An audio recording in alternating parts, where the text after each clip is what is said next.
ॐ सदाशिवसमारम्भां शङ्कराचार्यमध्यमाम् अस्मदाचार्यपर्यन्तां वन्दे गुरुपरम्पराम् ॐ.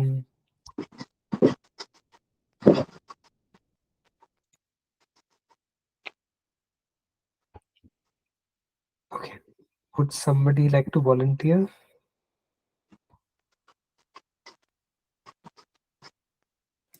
I can read, Okay. starting at the top Starting of the starting the Shloka 6.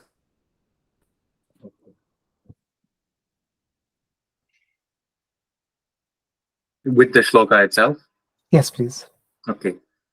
Bhishma Drona Tata Jayadrata Chala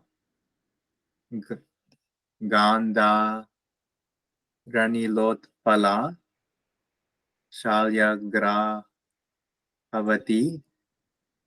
Maybe I can Kripena. I can read this Shloka maybe and then we can Okay. Bhishma Drona तथा जयद्रथ जला गान्धार नीलोत्पला शल्यग्राहवती कृपेण वहनि कर्णेन वेलाकुला अश्वत्थाम विकर्ण घोर मकरा दुर्योधनावर्तिनी सोत्तीर्णा खलु पाण्डवैरणनदि कैवर्तकः केशवः. Okay, maybe you can continue from here. With Bhishma and Drona as its banks, Jayadratha as its water, Gandhara Shakuni as the blue lily, Shalya as the shark, Kripa as the speed of the water's flow, Karna as its breakers, Ashwatthama and Vikarna as its killer whales, and Duryodhana as its whirlpools. The river of battle was indeed crossed by the Pandavas, because the boatman was Krishna. The Pandavas. The Pandavas, Pandu's sons, were 5 in number. The oldest son was Yudhishthira, also called Dharmaputra. The second son was Bhima. Arjuna, who appears in the Gita, was a third son. The fourth and fifth were Nakula and Sahadeva. The river of battle. It is said that the Pandavas crossed the river of battle, Rananadi, which is described poetically in this verse. Every river must have 2 banks within which the water flows. Without the banks, there would be no river at all. Bhishma and Drona are the 2 banks of this river of battle. Bhishma and Drona. Bhishma, Arjuna's grandfather, was the eldest in the family and a man of great vows. He was considered to be invincible even though he was an old man. Bhishma was such a great warrior that he never lost a battle. Only trickery could destroy him. Drona was the greatest archer, the guru who taught archery to Arjuna and his brothers as well as his cousins. So I'll just take a quick pause here just to give some backdrop. So first of all, this is very poetically explained about the difficulties of crossing this Rana Nadi. So here this is the great battle, the great purge that was to take place, and there were so many obstacles along the way. But every obstacle requires somebody who's a guide, who's a mentor to help cut through some of these um, troubles that we are trying to surpass. And the boatman over here was Krishna Bhagwan, because without him, you would just be a dead man. You would never get across the river.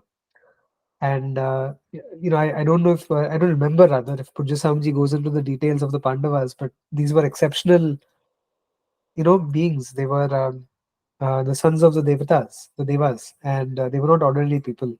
Arjuna was born of Indra, and then you had the other Pandavas as well. Bhima was from Vayu, and then Yudhishthira was Dharmaraja, so Lord Yama.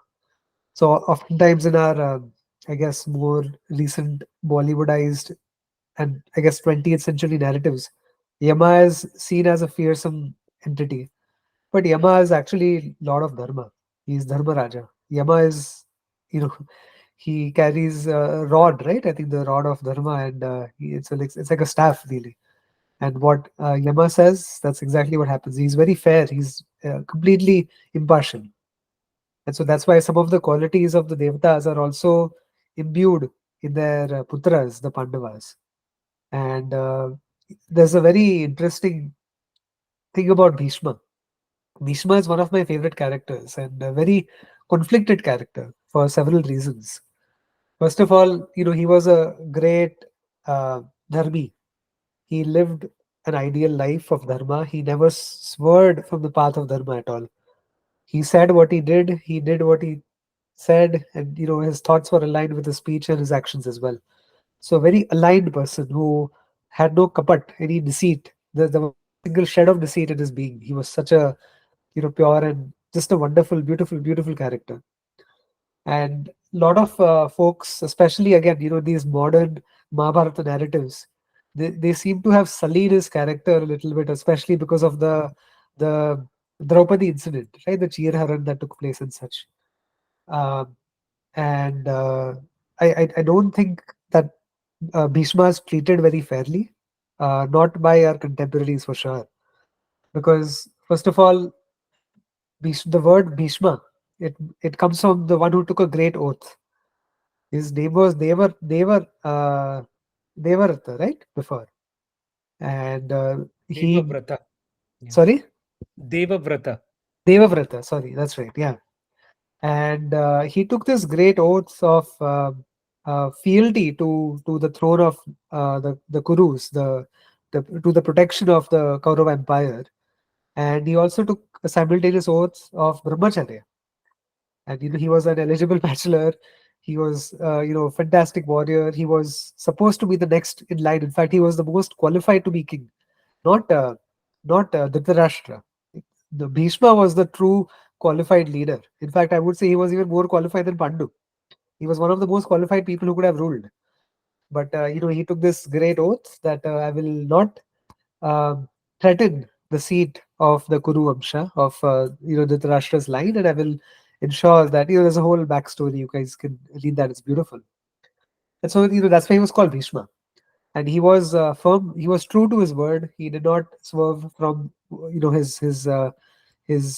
I would say the things that he said came true. That was his manifesto in life. Um, he really brought with him an old culture.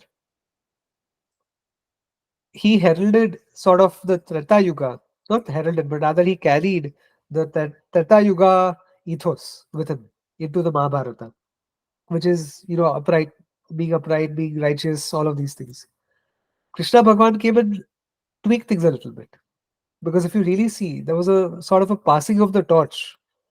Um, in the Mahabharata Yuddha, the question is that if Bhishma was truly a bad character or a poor character, would he have attained moksha?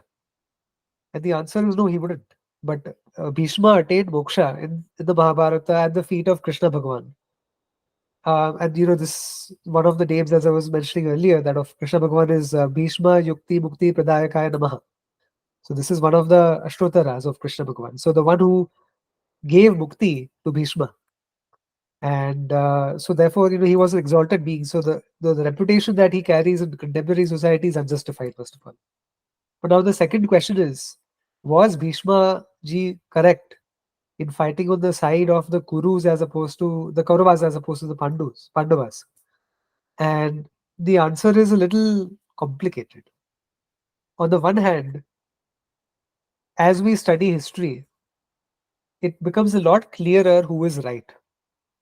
So, for example, if you look at World War II, um, it's very obvious in retrospect that Hitler was a psychotic character. He was a complete disaster of a human being. Um, Not a decent person. Nobody would want to associate with a person like him. But at the same time, one has to wonder that during that era, how did so many people in Germany align with Hitler? Right? That's a very good pertinent question to ask ourselves. And the answer is it's a little difficult to know what history is while it's happening in the present, first of all. And of course, there's an element of history being written by those who are victorious. History is written by the victors, not by the losers. Which is not to condone what happened in World War II or anything, but there is a certain slant from which the itihasas are also presented. And in the same way, if you look at it, the German citizens were feeling insecure about their place in the world. They had come from a great, I would say, heritage. There was a great heritage that was due to them. You had great musicians who were Germans, great philosophers who were Germans. They were once the envy of the world in terms of their economy. Before the World War One, they were doing very well, and so they wanted to reclaim this lost heritage. Then along comes somebody who says, "Hey, you know what? I'm here to save you. I'm here to protect you. I'm here to look out for you guys.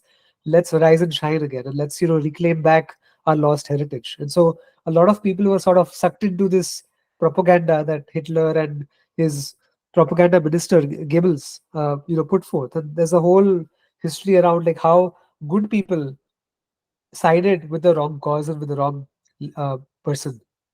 And sort of something like that happened during the Mahabharata as well, which is that we see that before the war, you had Duryodhana and his allies.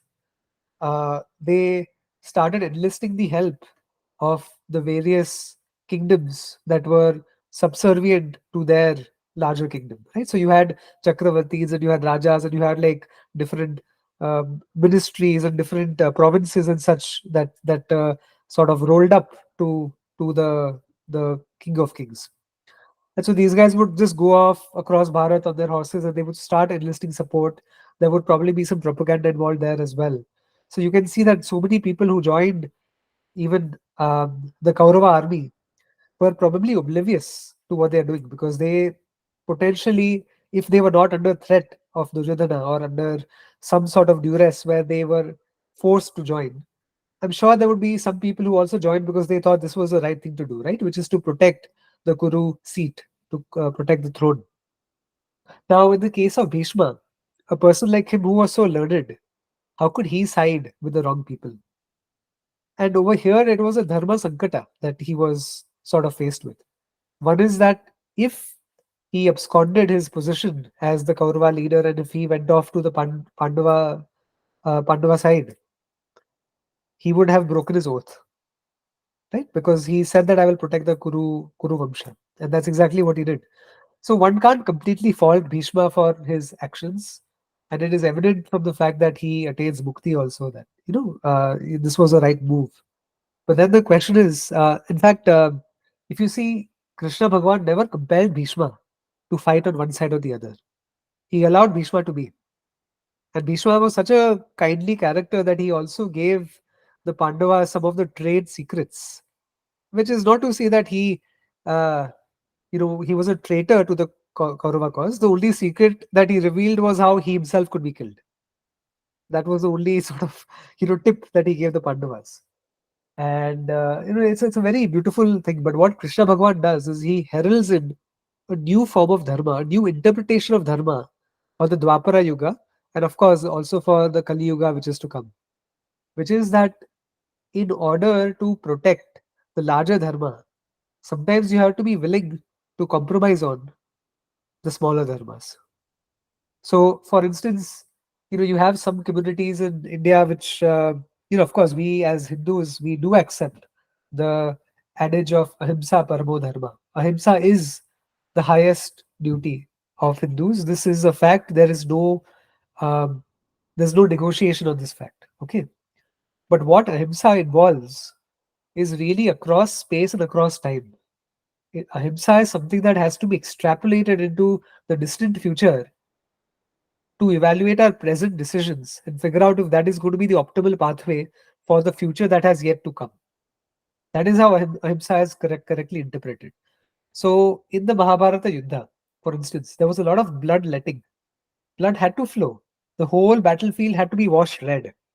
And this was all part of Krishna's plan, because in order for the greater dharma to prevail, some death and suffering had to have taken place. The Kaurava, the Kurukshetra war was necessary for the world to move forward into the future, and this had to have happened. Just as the Lanka Yuddha was necessary for Dharma to have prevailed. So one should not be uncompromising about local ahimsas, because ahimsa has to be seen at a global level, not at a local level. And oftentimes we've given the example of the doctor and the scalpel, right? Which is he'll cut some incisions in the patient and inflict some wound upon the patient to maybe remove a tumor or a bullet or whatever it may be. So sometimes you need to cause a little bit of ahimsa in order to protect the larger ahimsa. And that is something that one has to keep in mind. So it could be argued that Bhishma probably lost sight of the larger ahimsa or the larger good over here. And he focused on the very narrow set of sankalpas that he held to be sacred for so many decades of his life. And like I said, he cannot be completely faulted because he was coming out of an older system, an older way of understanding dharma, because people typically did not violate it. You only need to start making some compromises and start thinking through the ethical consequences of the decisions when the people around you are not playing by the rules of the game. When the rules of the game are followed, we don't need to think a lot because we just need to follow the rules. So that is something that Bhishma did, but that is something that Krishna also taught, that okay, here's an extra layer of interpretation and expansion upon the preliminary maxims of dharma that we have to build upon. And therefore, some of the the places where Krishna Bhagwan himself is critiqued as part of the Kurukshetra Yuddha is how he use some underhand techniques to ensure victory for the Pandavas. And this was not at all, I would say it's not a legitimate critique of Krishna Bhagwan either. Because Krishna Bhagwan only starts using those so-called underhanded ways only when Abhimanyu is killed. Abhimanyu is the son of Arjuna. And when Abhimanyu is slain in an adharmic fashion, you have multiple people ganging up on him. You have people shooting him from behind. You have somebody who is on the ground and then he's being attacked by people who have the higher ground, like from horses and from elephants or whatever it may be. All of these rules of war were flouted by the Kauravas. And that's when Krishna Bhagwan realized that look, all bets are off. Because we can't win an unfair game by playing by the rules. If you're going to break the rules, I have to return that favor in kind. And we will, one up that. Right? So that's why when Abhimanyu was slain, in some sense, it was necessary. Again, very tragic to see somebody being killed in war. But arguably, if Abhimanyu may not have been slain, the war may have been lost.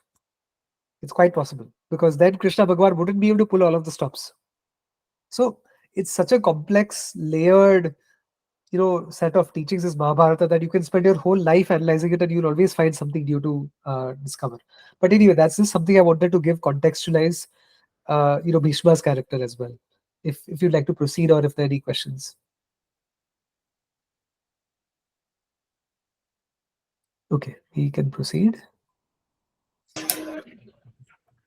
This is with Duryodhana, right? Duryodhana. Both Bhishma and Drona were in Duryodhana's ranks against the Pandavas. Duryodhana took care of them during the 13 years that the Pandavas were in exile.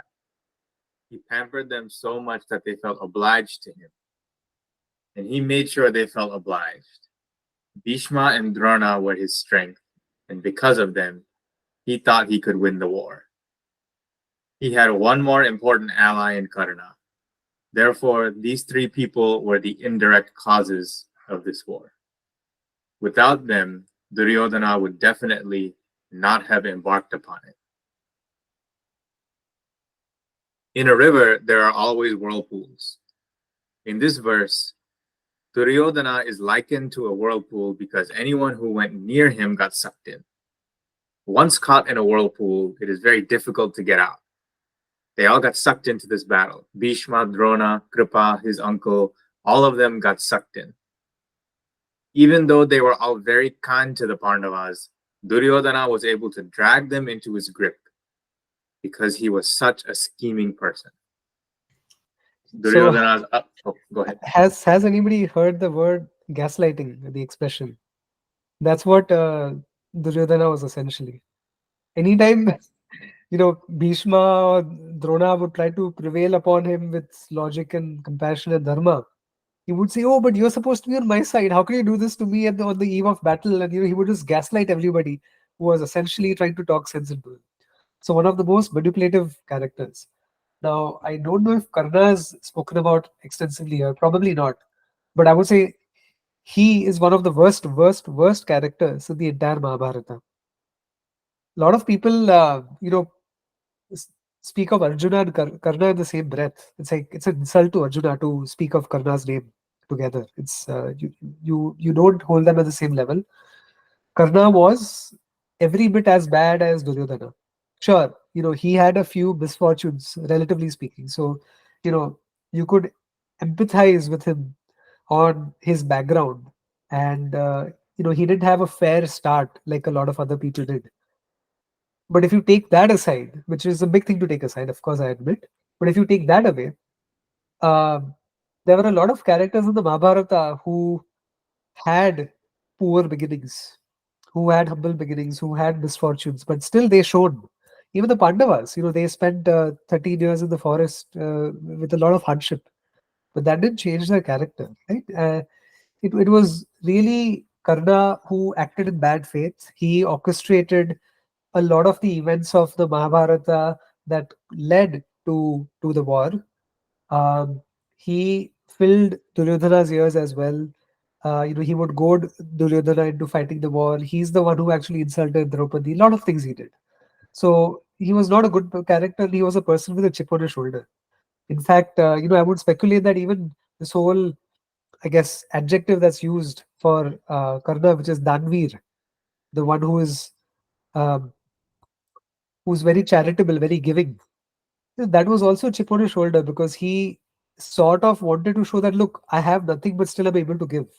It was an insecurity that he was just trying to overplay by uh, um, highlighting his own sense of generosity. Now, sometimes you can fake it to make it, and maybe he would have some trait of generosity as well. But it can be speculated that as some of the events showed us during the Mahabharata, that this generosity was a little inconsistent with his overall character, which was very um, weird and conflicted and problematic and overall adharmic. So, one could see that as a compensation of sorts to make oneself feel good as well. Again, I'm getting more into psychoanalysis, but I just want to mention that Karna is not a decent character, unlike what you may have seen in some of the modern renditions of Mahabharata. But we can proceed. Duryodhana's other allies. Although Bhishma and Drona were the banks of this river of battle, the river would have been empty if Jayadratha and his huge army had not been there. Jayadratha provided the manpower and was therefore the water. There are areas in the river where the water collects and remains. This is where the blue lilies grow, making a river not only beautiful, but difficult to move through because of their entangling stalks. The prince of Gandhara, Shakuni, is referred to here as the blue lily. The river being described was one that had sharks in it. Shalya is likened to a shark and is called the great grabber. He was Karna's charioteer and was considered the greatest driver. A charioteer is very important in battle. He must not only have great expertise in driving, but he must also encourage the warrior whose chariot he is driving. But during the battle with the Pandavas, Shalya discouraged Karna as much as he could because of a promise he had made earlier to the Pandavas. The current in this river was very fast. Its speed was provided by Kripa. Because of Karna, it was full of breakers. Ashwatthama, the son of Drona, was a great archer and also a killer. Vikarna was one of the 100 sons of Dhritarashtra. These two, Ashwatthama and Vikarna, were the youngest and are described as killer whales. Crossing the river of battle. To cross such a terrible river is not easy. It is only possible by boat. Swimming across is impossible because of all of the whales, whirlpools, and breakers. Even a boat may not make it. There is, however, a way. If Krishna is your boatman, you can cross this river of samsara. We too face the various problems mentioned here. We have whirlpool problems, breaker problems, whale problems, credit card problems, etc. If Lord Krishna is the boatman, you will definitely make it. So one quick character highlight again, Ashwathama. So this is again, good lessons in parenting. I don't think Dronacharya was a great parent. He may have been a great teacher, but you see again, Ashwathama had an insecurity, right? Inferiority complex. Because who was Dronacharya's favorite? Arjuna. Huh. So he was very insecure of Arjuna because my father, the great teacher of archery and generally warfare, because I think he taught other weaponry as well, always preferred Arjuna to Ashwathama. So a teacher should not be partial towards students. Okay. Now you if which is not to say that if you have a gifted student amongst a bunch of students, you should not nurture that gift. Of course you should, but you should not come across as being partial in the process. There's a certain way to encourage success and to nurture that gift, but don't come across as being that, oh, Arjuna is my favorite of all, because there are other incidents in the Mahabharata which also betray this favoritism, right? Like you go back to this Eklavya incident, and some people say it's an interpolation, but let's assume that it's not. You don't ask somebody to cut off your thumb because you will threaten my prize student, that kind of stuff. So anyway, there are certain indications that Duryodhana was not Duryodhana, I'm sorry, Dronacharya was not a very ideal father to Ashwatthama. And that led to some crackpot issues that he had as well. A lot of the characters, if you see in the Mahabharata especially, have these psychological defects because of some daddy issues or mommy issues. In fact, all of these Duryodhana's brothers, his the Kauravas, they were all crackpots also, right? Because what did the parents do? Father is blind. Mother, instead of taking on double the responsibility, says, I will also blindfold myself. And a lot of people have started to praise Gandhari as a great bhakta, as a great devoted wife. No, a devoted wife takes responsibility for the husband's shortcomings. A devoted wife does not emulate and mirror the same shortcomings that the husband has, because then how will the children be raised with two missing parents? What is that word? Absentee parentism, right? With both parents being absent, do you expect some good dharmic children? You can't. And that's why all 100, well, maybe 99, because I think Vikarna was a decent fellow. But 99 out of 100 kids, all rascals. Okay. Nobody turned out to be right. All of them turned out to be, hardcore adharmis. So, parenting is very important. And this favoritism and all, you'll see it play out in the Mahabharata as well. Okay. We can proceed. In fact, it's the next shloka now. No? Am I missing any character? Of course, Shakuni was a very shady chap as well. But Shakuni was an opportunist. He was an opportunist. He was trying to create some. He was Shakuni is a very what is an archetype? Like a troll. It's like a troll. You know, the one who comes and starts spoiling things for other people. The one who does mischief. The one who's up to no good. So he had a troll archetype character, Shakuni. But anyway, very interesting. Okay, I can try to read this.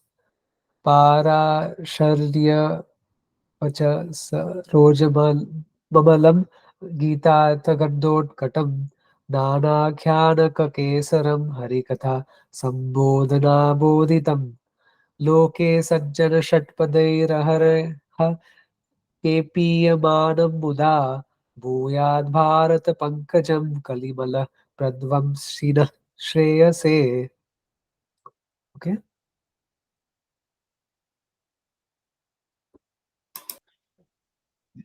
May the spotless lotus, Mahabharata, born of the waters of the words of the son of Parashara, Vyasa, having the meaning of the Gita as its sweet fragrance, with its many stories as stamens, fully opened by the revealing stories of the Lord Hari, relished happily day after day by the honey bees who are the right thinking people of the world, this lotus of Mahabharata, which destroys the blemishes of Kali Yuga, may it be for our good. In, in praise of the Mahabharata. This is a verse in praise of the Mahabharata itself. It says, "Let it be for the good of all people. Let this beautiful lotus epic be for moksha, liberation, the most desired end. It destroys all of the problems of Kali Yuga. Kali is that which is selfish. Any evil is called Kali. Kali Yuga is a yuga, a time period when people become easily caught up in their own likes and dislikes, ragas and dveshas. So, I wanted to touch a little bit upon these yugas. I'm sure everybody here has heard the term, and everybody has a general understanding that as the yugas progress, things get progressively worse, right? So, and has anyone thought about why that happens typically? Why do things get worse?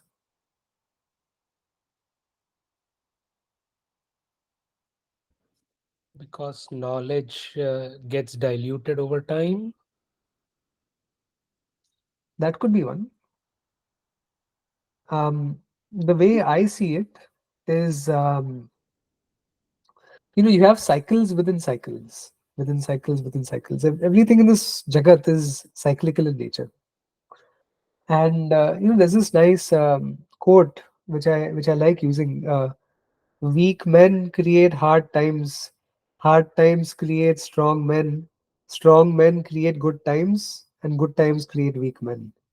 And that's also sort of cyclical, which is that as we deal with the hardships of the world, it molds us into a stronger character. As our character grows, we start making the world around us a little better. As the world starts getting better, we leave a better, happier, more comfortable, less stressful world for the next generation. And they get too comfortable, and then the world again starts sort of rotting again. Um, and this happens both intergenerationally, but also over larger time cycles. And that's why I say it's cycles within cycles. So you can think of it as like, lots of cycles, but they're all going around in a larger circle as well. And even within those cycles, there are like smaller cycles, like, micro cycles and such. So you can think of it at different time scales too. So, dharma starts getting eroded because, again, the people who have followed dharma have created such a beautiful world that the world that is so beautiful again sort of creates incentives to not take care of it, because one has inherited all of this beauty without putting in the work, without putting in the effort. But at the same time, there's also a component that sometimes when things get worse, it doesn't always make us a better character, a more robust character, or a more dharmic character. It could also give us ways to find workarounds, to cheat the system, to game the system, to try to figure out shortcuts to get ahead in life. Because when life is difficult, we also try to seek some shortcuts, right? And so sometimes these shortcuts are good because they make us innovative. Who wants to get up and change the TV channel when you have a remote? It's a shortcut, but it made life easier. Who wants to transcribe pravachans when you have, like, an AI tool that's able to transcribe it? In fact, recently, team of Swamiji students published one of her books because all of the lectures were transcribed. Swamiji Swatma Vedanta ji just published a book recently, and some of us were helping with the editing part, some of us were helping with the transcription, proofreading, a lot of different stuff.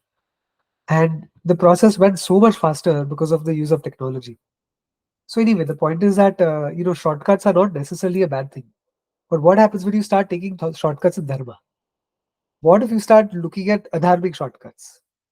What if it's easier to get to the top by stepping on people's toes as opposed to lifting ourselves up?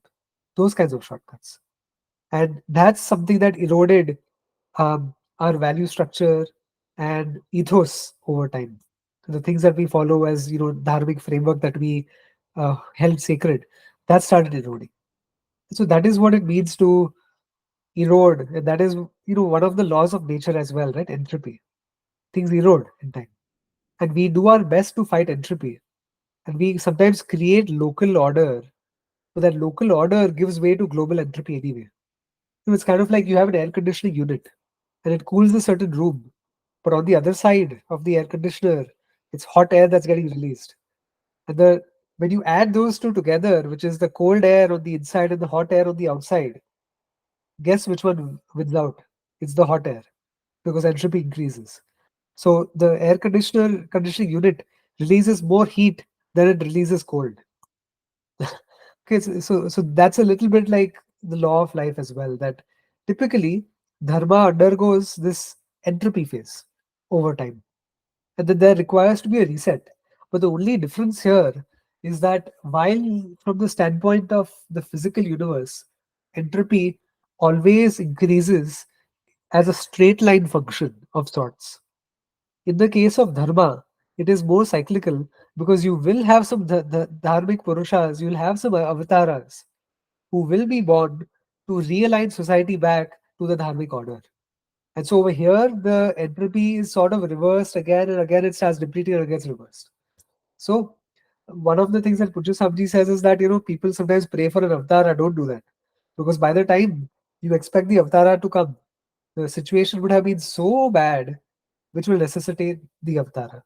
So in fact, you don't want to be living at a time when there is an avatar, because those are probably one of the worst times. You want to live at a time only after the avatar has gone, because the avatar has left behind a better world. So anyway, that's how the yuga plays out. Any questions here? It's a very interesting topic. No, okay.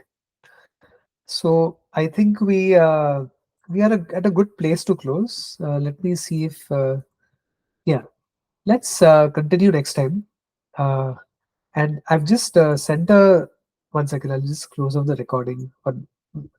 Om Purnamadah Purnamidam Purnat Purnamudachyate Purnasya Purnamadaya Purnameva Vashishyate Om Shanti Shanti Shanti Hari Om Shri Gurubhyo Namaha Hari Om